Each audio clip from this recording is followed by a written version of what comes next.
Chapter 37. What are we going to do? I asked Lupe on the phone.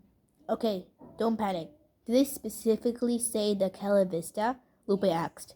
I heard her turn on her TV and surf through the channels looking for the commercial. No, but we're the only other motel on the block. It's clearly directed at us. Suddenly, Lupe turned the volume on her TV way up. I listened to the commercial again through the phone.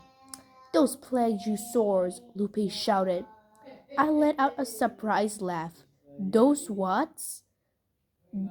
Sorry, I learned that in English class. Shakespeare. Oh, I see. I tried to hide the envy in my voice. My class was still on where the red fern grows. Anyways, Lupe went on. I know it's bad, but I agree with your dad. I think we should sit tight. What about our customers? We're finally starting to get people coming in again. It'll blow over, Lupe said. They're not going to be able to run the ad all the time. It'll be way too expensive.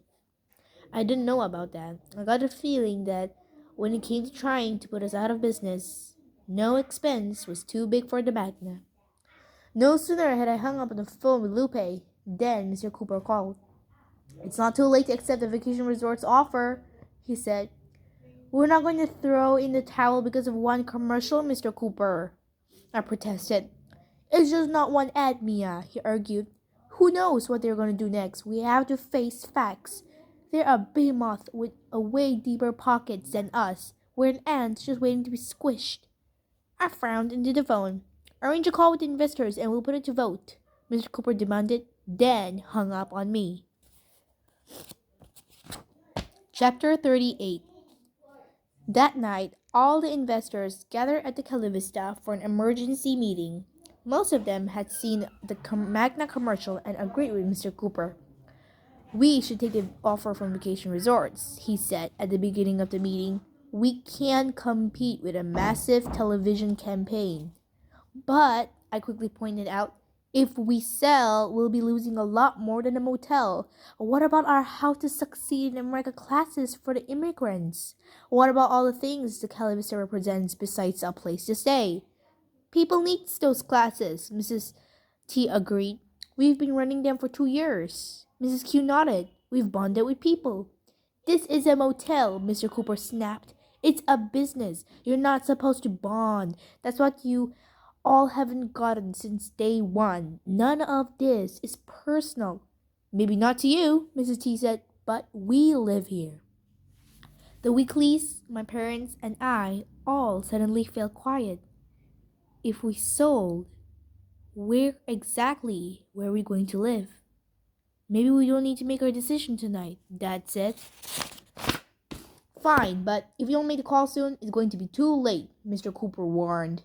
After everyone left, Lupe stayed behind, following me out to the pool.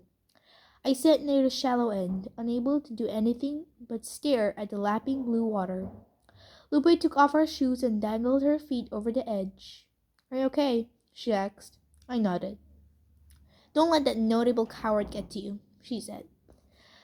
I looked up at her and smiled. That's another Shakespearean insult, am I right? Yeah. I sighed. I wish we never sold all the shares to Mr. Cooper, I said. Lupe bumped her feet in with mine lightly, trying to make me feel better. But, I don't know, do you think he has a point? Not her too, I thought. I'm just thinking out loud, Lupe said, noticing the look on my face. If we sold, we could all make some money. And what? Where would the Weekleys and my parents live? What would they do? Lupe looked down at the water, quiet. You're right, Lupe said. I'm sorry. I was just thinking about college and all the expenses coming up, but you're right. We shouldn't give up. I gave her a small smile. But what are we going to do about the ads? Lupe asked. In the crystal blue water, I tapped her big toe with mine. We'll figure it out, I promised. I didn't know what exactly, but I knew we had to. Soon, or Mr. Cooper would win. The two of us sat, shoulder to shoulder, smiling to our reflections in the water, the tall palm trees swaying above us. For a second, it felt just like the old times.